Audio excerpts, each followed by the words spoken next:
Our speaker tonight, our presenter tonight, is Michael O'Neill. Michael O'Neill is a graduate of Stanford University, but don't hold that against him. He's a host on Relevant Radio, he's an author, and he's a creator of the website miraclehunter.com.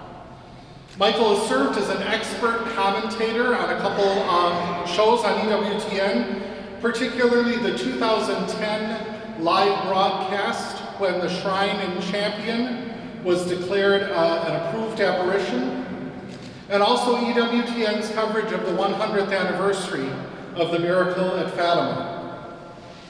He's the host of the Relevant Radio program, The Miracle Hunter, and a frequent contributor on the Drew Mariani Show. He is the creator and host of the new EWTN docuseries, They Might Be Saints. And I think he's going to talk a little bit about that tonight. So please welcome Michael O'Neill. So you all know the story now of Bishop Berriga, but you're all probably wondering what goes into actually making a saint. Of course, there's no such thing as humans making saints. That's just something that people say. But Bishop Berriga is in heaven, we believe, with God. And so he's either there, whether we declare him that or not. So we have nothing to do with it. But we have had a couple of saints in our Catholic Church, or blesseds, who've been announced lately. So being from Detroit here, from Michigan, you all know about the Detroit priest, Father Solanus Casey, who was beatified at Ford Field with huge crowds. A miracle-working priest, and he's been on the path to canonization with so many miracles being claimed throughout his life, and so he finally was declared, and I'm sure they will have no trouble moving him to the next step. The other is Blessed Stanley Rother, who was from Oklahoma City, who was martyred in Guatemala doing missionary work. He was beatified in October of this year. So these were the first two American-born males ever to be beatified, so this was big news in our Catholic Church. But how did all that happen? What goes into that process? What are the nuts and bolts of a canonization cause? So, in today's presentation, we're going to talk about the history of canonization. We're going to talk about that process of initiating a cause, and somebody named Venerable, Blessed, or a saint. We're going to go through the hunting for miracles. That's my favorite section, as you might guess. And we're going to talk about when saints are declared saints. So in the history of canonization, it started, of course, from the early church. There was no process at the very beginning. When people lived holy lives, they had a reputation, and people venerated them because of this reputation. And even before holy people, holy martyrs were the ones that the church focused on. So Saint Cyprian, he lived in the 200s, he said that these people's lives need to be investigated. These cases of martyrdom need to be proven. In St. Augustine in 430, he said that the local bishop needs to investigate in order to establish the truth of a martyrdom. Now, confessors, who are those who don't die a physical death, they, in the 4th century, had liturgy, tombs, and occultus, which is public veneration to a saint. And there have been many signs of recognition given throughout history. Altars have been built on top of a saint's tomb. Relics have been moved from place to place. Prayers have been promoted, and local feast days established. These have been all signs found in the early church of them honoring the saints. Now in the Middle Ages, the Holy See took that away from the local bishops and said, they're not a saint until we declare them a saint. So the very first saint ever declared by a pope was Saint Ulrich, the Bishop of Augsburg. That was in 993 by Pope John the 15th. The last saint ever declared by a bishop was St. Walter in 1153. And you can tell there was probably a little back and forth about who's in charge between 993 and 1153. They're both kind of doing the canonization, so they fought over that a little bit, I'm sure. And this is the grave of St. Ulrich at the bottom. Now, in the 18th century, that's when all the rules for the canonizations were established. And those are the rules still in place today. You'll see the fellow on the bottom, he's dressed a little bit like Santa Claus. That is Prospero Lambertini, who became Pope Benedict XIV. And he wrote all the rules based on the norms of Pope Urban VIII, the 7th, setting those in motion of how to see if a person's miracles should make them saints. Now, Pope Paul VI in 1969, he broke off the Congregation of Rites into the Causes of Saints and Divine Worship, and that's what we have today, the Congregation for the Causes of Saints. That's what looks at canonization causes. And of course, John Paul II. I was at his beatification and canonization in Rome. And he's known by many people inside and out of the church as the great saint maker. And at the time he died, he had done more beatifications and more canonizations than any saint or any pope in history. Now, Pope Francis has surpassed him, actually. He canonized over 800 martyrs of Otranto. They were killed in Italy by a Muslim invasion. And so he canonized 800 people at once. So now Pope Francis is the record holder for most saints. Now, one of the interesting things about John Paul II is he made the process a little bit easier or a little bit smoother, depending how you want to say that. So prior to 1983, when he released the Divinus Perfectionis Magister, his document, he changed the requirement of 2 to 4 miracles for beatification and 2 to 4 miracles for canonization to 1 for each. So 1 beatification, 1 subsequent one for canonization.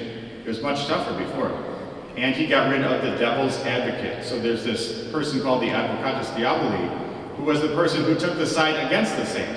That seems like the worst job in the world, to be arguing against the holiness of the saint, but that used to be a position. But Pope John Paul II, he replaced that with somebody else without such a tough name. Now, in 2017, Pope Francis made a huge announcement. I announced this on my radio show on Relevant Radio. This was big news. Pope Francis added a 3rd category to sainthood.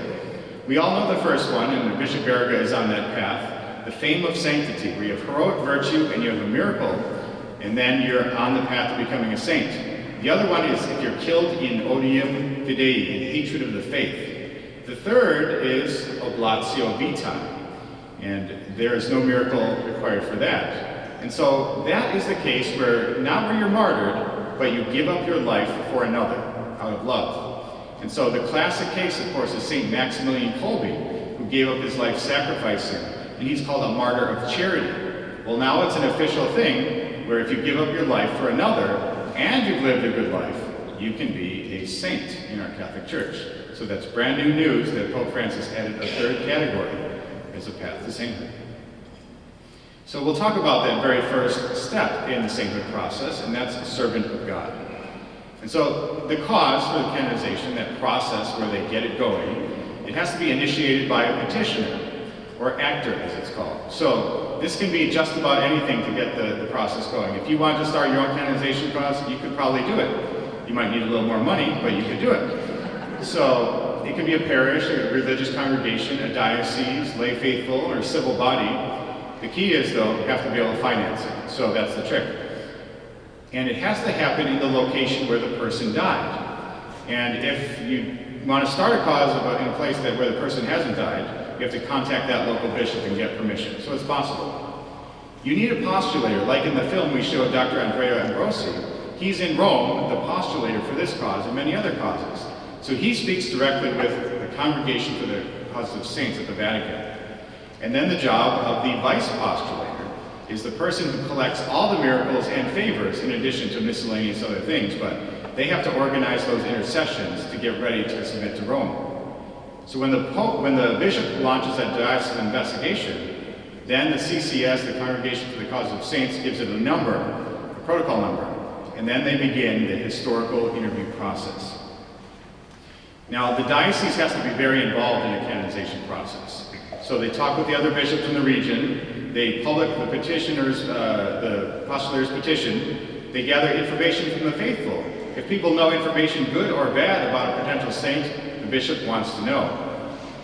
They look at the writings of the saint, published and unpublished, and then they question as many witnesses as they can. In the case of Bishop Berga, of course, it's a historical cause, so there's nobody living who knew him. Or in the case of St. Juan Diego in Mexico, they had to go by interviewing witnesses of people who didn't know the saint in person. And when all this is gathered, the CCS issues a nihil obstat, meaning there's no problem with what's been done. And then there's a tribunal that starts. And all these things are put together in a box called the transuptum and sent to Rome. So the Congregation for the Causes of Saints, it validates all these records, it gets the positio going, which will be written by the postulator, which is a biography of the servant of God and a summary of all the testimonies that are given.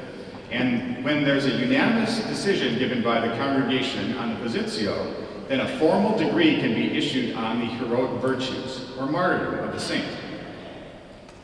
And that's when they're declared venerable, which is the status of Bishop Berrigan. So there's the declaration of heroic virtue. And although it's believed that the person is in heaven because they lived a very good life, there's no guarantee they're in heaven because they're not working miracles yet.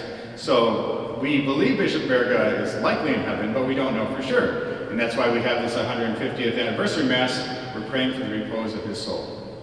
And when you're just a venerable, you don't get your own feast day, you can't have a church built, but you can have prayer cards so that people can distribute those prayer cards and pray for your intercession. And you can venerate that saint privately. Blessed is the next step, and that's what we're all praying for Bishop Berrigan, that he makes it to that next step. And to be called a beatus, there's a 5-year waiting period after death, unless you get the Michael Jordan or Wayne Gretzky treatment, and that's passed over. If you're Mother Teresa or Pope John Paul II, they say santo subito, let's make that saint immediately. So you need to find one miracle.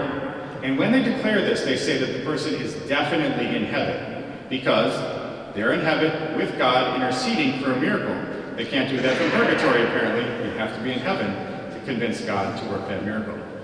And veneration can be done on a local level. So if it's in your diocese of Marquette, or if the person belongs to a religious order, then they can venerate that person anywhere in the world. And there are no churches named for blessed, except in the rare cases of Mother Teresa and John Paul II. I guess, again, they figured it was so obvious that they were saints that it was okay to name churches after them. The final category is the exciting category. Of course, the most exciting of all this is declaring them a saint. So when they are named sanctus or sancta, it says that they are definitively in heaven, and they may be publicly invoked. They get a feast day in the general Roman calendar. They get churches and shrines built to them. And they may be mentioned officially in the liturgy of the church, in the litany of the saints. And these are pictures of the two youngest saints in our Catholic Church, Jacinta and Francisco from Fatima. And there's one interesting kind of loophole way you can become a saint. If you've been a saint for a long time, and nobody's really praying to you, but the Pope thinks you're holy, the Pope can do one of these equivalent canonizations, or equipotent canonizations, where he says, well, there's certainly devotion to this person in that area. We believe he's holy from our research. We don't really need miracles to say, and if the Pope says so, it is. So he says they are a saint. When the Pope came in 2015 to the United States, he canonized at the National Basilica Saint Junipero Serra. He only had one miracle, but the Pope said, we think he's holy, and they made him a saint. So many famous cases, Peter Damian, Cyril Methodius, John Damascene, Venerable Bede, Albert the Great, Thomas More, John of Avila, who's a doctor of the church. They all were ushered through using equivalent canonization. Now again, my favorite part of the whole process is the hunt for miracles. I like to call myself the miracle hunter, but the real miracle hunters are those people who work in canonization causes, because they're hunting and they need that miracle to get that saint to the next level. So let's talk about this. What is a miracle exactly? Well, it's something inexplicable. It's outside of normal human experience. Something that's beneficial. If it's just something that we can't explain, it's a marvel. But if it's worked for the good, we can say that's a miracle. And if it kind of implies that God is behind it, divine intervention, that seems miraculous. So I'm from Chicago, and people have been talking about for the last 2 years the miracle on the baseball field, the miracle of the Chicago Cubs. I'm a White Sox fan though, so I don't really believe in that. The role of miracles is important. Throughout history, it's bolstered people's faith. It proved Christ's divinity when he was working miracles. People began to believe in him as God. It established our young church, and there was a divine mandate given to the apostles to work miracles. And through apparitions and other visions, a certain type of miracle, we've gotten special insights from the saints. But one thing that's so important to remember is, as exciting as miracles are, belief in miracles are not required, and you shouldn't focus your life on miracles. I know I'm the wrong guy to be talking about that, but I kind of hope God has mercy on me if I get there.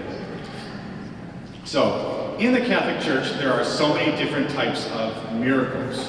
And if you go on miraclehunter.com, I've cataloged them all. So, the stigmata of St. Padre Pio, whose 50th anniversary of his death is this year, or is when somebody bears the wounds of Christ. I've actually interviewed people who have investigated them. I've seen this in person. It's an incredible phenomenon. There are actually weeping icons that are real. Most weeping icons, they go in the church to investigate and they take it away from the wall and there's leaky ductwork. There's water pouring through the image. Or it's a hoax. They put pig's fat on the statue's eyes and then when it rains, it turns to blood and tears. But there are a few cases in history that are authentic weeping icons. One such case was in Syracuse, Italy in 1953, when a couple who had just gotten married, the wife lost her vision. And they began to pray in front of an image that was given to them for their wedding. And surely, after some days, the woman's eyes opened up and she was healed. But when she looked at the statue they were praying in front of, it was crying tears. And so they sent investigators to x-ray that statue. Scientists looked at it, and they said there's no internal ductwork, this is impossible. People came, there were many healings and miracles. And it was so convincing that the Pope got on Vatican radio and declared this an authentic weeping image of Mary. I'm sorry, but if the Pope gets on the radio, that's an approved miracle for sure. Incorruptible bodies, that's another incredible thing in our Catholic Church, where some bodies of some saints are preserved for all time, or for some period. This is Saint Bernadette Soubirous of Lourdes, the visionary, and there have been cases like this throughout history, where the person's body has not decayed. Eucharistic miracles. Now these are my favorite type of miracles, because a lot of other cases, like visions and apparitions, we have to rely on a reliable witness. With Eucharistic miracles, they actually apply science and get some very interesting results. For example, they have taken the blood type found on many of these Eucharistic miracles, where they have a consecrated host, and there is true blood and true flesh present on the host. And a skeptic might say, couldn't somebody have just taken some flesh and put it on top of the host and then said, this is a miracle? Well, when they do these studies, they are unable to tell the transition from bread to flesh. It's completely intertwined. It's impossible. It's not like a piece of flesh just lumped on the top. In the majority of these cases, they're found to be tortured heart muscle or distressed heart muscle. And the blood type has been found to be AB in almost every Eucharistic miracle case. And does anyone know the blood type in the Shroud of Turin? AB. Very interesting, right? So apparitions, that's sort of my bread and butter. I was in Fatima with a pilgrimage group. We went to the 100-year anniversary of Our Lady of Fatima and the canonization of the two youngest shepherd children, or the two young shepherd children, who became the youngest saints in church history. And it was absolutely incredible to be there. And when I worked on the National Geographic article, December in 2015, this was one of the best projects I've ever gotten in my life. I was so excited that a science magazine like National Geographic would put a cover story about Marian apparitions on it. It almost seemed like it wasn't real, but it was very exciting. And so they quoted me in the article, and I was the consultant on the article to talk about how Mary has appeared throughout the ages.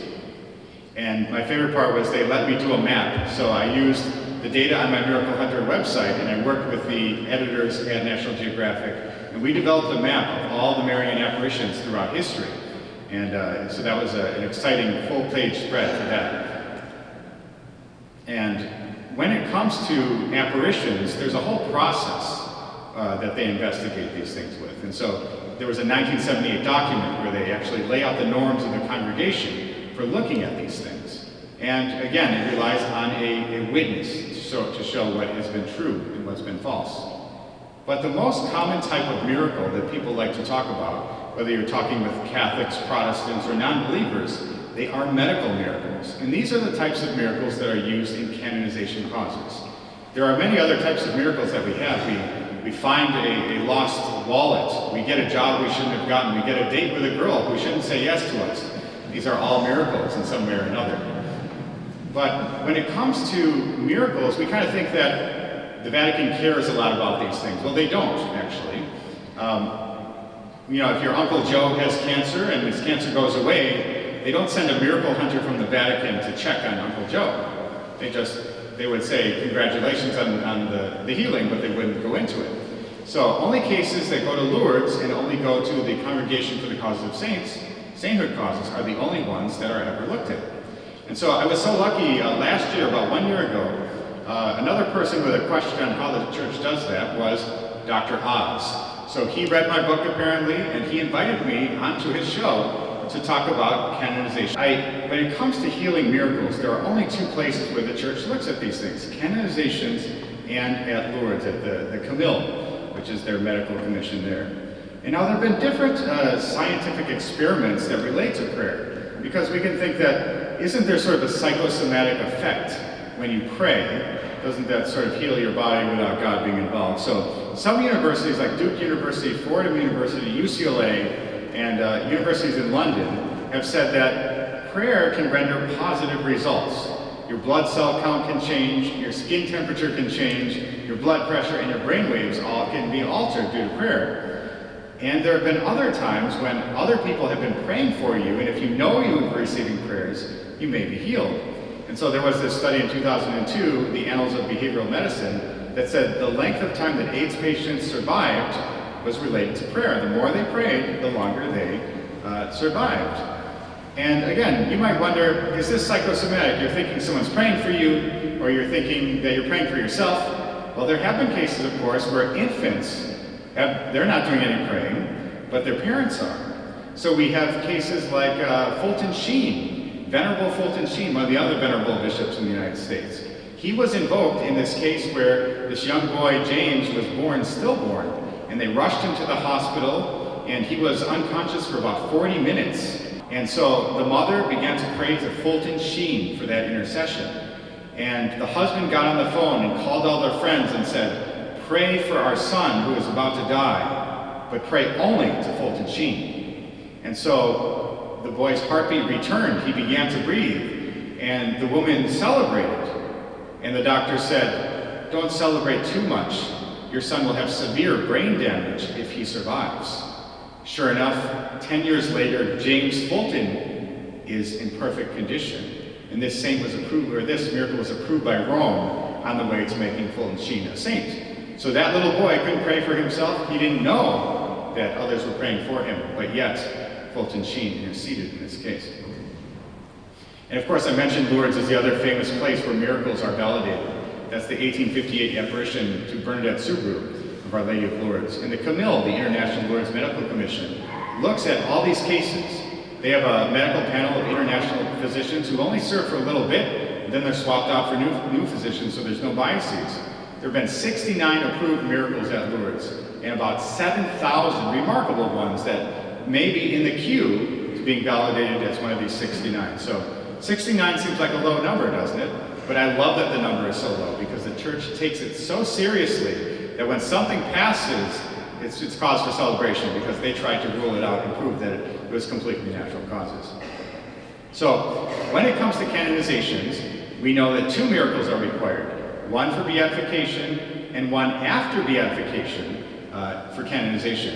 What's really interesting is you have to pray after the beatification, but in the story of John Paul II, there was a woman who had a brain aneurysm, and she had less than a year to live, they said. She was watching the beatification on television and said, "He looks like a good guy to pray to. I'm going to pray to Blessed John Paul II." Sure enough, she was healed of her aneurysm, verified by doctors, verified by Rome, and that was the canonization miracle. So just barely after his beatification. And the other tricky part is, after the doctors have validated as having no natural explanation, then the theologians have to say, this is a clear case of intercession of a singular saint. Now, I don't know about you, but when I'm in trouble, I pray to all my friends, the saints. I send all my prayers up to heaven and hope somebody picks up the phone, just in case.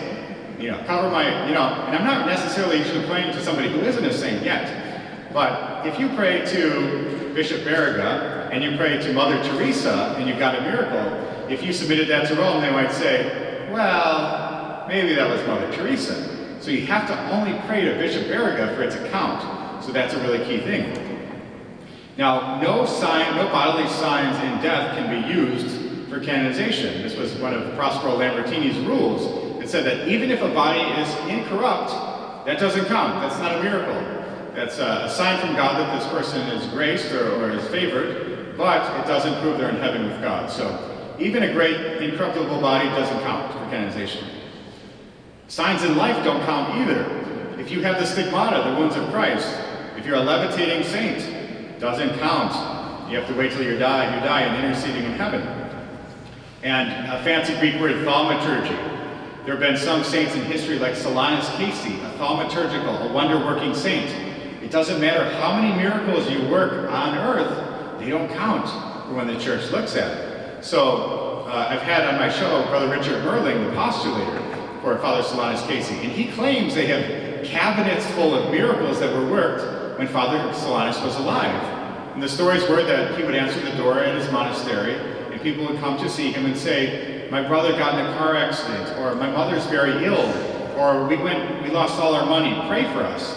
And he would say, "I'll pray for you, but don't worry, everything will be all right." In his quiet, squeaky voice, "Everything will be all right." And many, many times, his prayers were recorded as actual intercessions. But that establishes him as being a holy person favored by God, but doesn't say that he was in heaven. So now they found a miracle of a skin disease where the woman was healed praying at his grave, and that's the one that got him to become blessed. So it's interesting the way they do that. Now, there was only one saint in history, and that was, in modern history, St. John Macias, that wasn't a medical miracle that was used. Medical miracles are great because they have all the doctors documenting it, and you can track the progress. You have this disease, you don't have the disease anymore, it's definitive. Those are easy. But the other miracles we have in our life, and we have lots of them, they're really hard to say that it's really a miracle. But St. John Macias, when he was a blessed, there was a person who lived in Peru, and that's where he was from, who was a cook for a homeless shelter, for a kitchen. And that day when that cook was cooking, they had one bag of rice, but they had over 200 people showing up expecting to be fed. And they made that rice, and it kept overflowing out of the pot, where there was like a multiplication of food miracle, where everybody who was there ate this rice that kept coming and coming and coming. At 25 witnesses of the miracle, and that was the one that was used to make St. John Macias a saint. So there are some rare cases where it's not a medical miracle. But the church's criteria for medical miracles are so strict. I don't know if any of you saw this movie. This was a movie about 2 years ago called Miracles from Heaven. It starred Jennifer Garner, and it was the story of this young girl, Annabelle Bean, and her mother, Christy Bean. And so Annabelle had this severe gastrointestinal problem.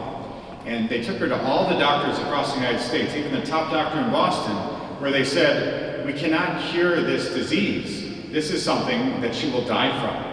We can only try to mitigate the pain." And so this recovery from this disease is absolutely miraculous. So that was actually a pretty good movie. I really enjoyed that. And I actually was invited to interview Jennifer Garner in Hollywood on my radio show. And I interviewed the mother, Christy Bean, who was played by Jennifer Garner on my radio show. So I got to hear from the voice of the mother how incredible this experience was. She went from having a gastrointestinal problem, her daughter fell from the tree, bumped her head, and she was completely cured. I don't know, I'm the miracle hunter. I say that's a miracle. But if the Catholic Church were to look at this, if they were to say, if this were for a canonization cause or for Lourdes, they would say it's not a miracle. That's how strict the Catholic Church's standard is. So let's go through the Lambertini criteria and see why it doesn't fit. So the first criteria is the disease needs to be serious and impossible or hard to cure through human means. In this case, they had no cure for it, so it was serious. It's not at a stage liable to disappear on its own. It can't be like a cold or a virus that goes away. That wouldn't count. This was a very serious condition that would go with her whole life. She would die from it. So no medical treatment given that related to the cure. You heard the doctors say, we can't do anything about this, there's no cure for this. So that qualifies in that category. It has to be spontaneous, happen immediately. It did in this case, the girl fell from the tree. When she woke up, she was cured, spontaneous. It has to be complete. You can't be sick on some days, your stomach feels sick on some days, but fine on others. That doesn't count. It has to be a complete cure. In her case, as soon as she hit her head, over 10 years, she's been perfectly fine. It's permanent. So all these cases show that this qualifies. But what's that one case where it doesn't qualify? No crisis or other disease can potentially cause the cure. So the Vatican didn't look at this, just to be clear, but if they did, they would say that spontaneous remission due to hitting her head. That would be the explanation, possibly, for why her stomach ailment went away. So finding a miracle that passes all 7 of these impossible criteria, it's kind of a miracle that they find any miracles at all. It's absolutely incredible. And when they approve a miracle, this is Pope Francis with Cardinal Amato. And so when they go through all these steps, the medical commission, the theologians, the cardinals and bishops review it, the Pope meets with Cardinal Amato, and he signs on the dotted line and says, that is miraculous.